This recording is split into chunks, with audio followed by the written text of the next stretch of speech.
नाचे ले हब न दे हब उधारी कहे कि ये बाबू ये चुम्मा है भारी। ई बात हाँ तगन्ना बेच के चुम्मा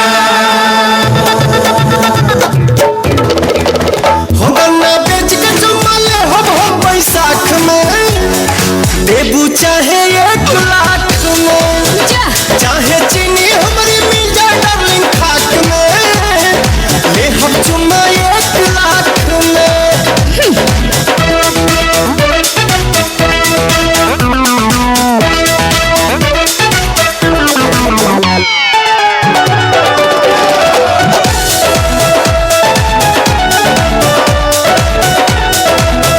कितना अइले बब्बर शेर भइले हमरा आगे ढेर खेल भइल तीर कमान लेके भगल है अपन जान जी।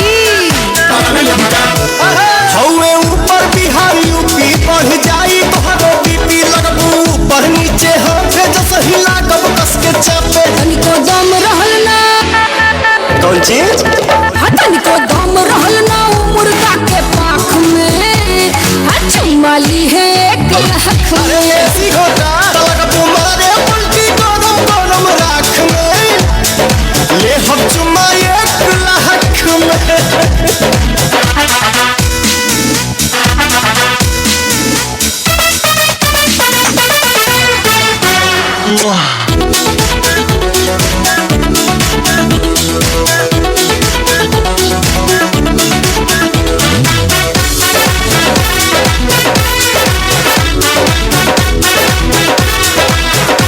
सुना सुना ये नमूना तोहसे बानी हम बचगुना हम होई गोरी बुलेट तू ता हो छटकी लूना। झूठो बनो तारा बम तो से तनिको नहीं कम कोई चाह धामा धूम चाहिए एकरा खातिर दम से तकनी तब से बुझालो ना हो। जब से तकनी तब से डोरल मारू आँख में अच्छा ले हम चुम्मा 1 लाख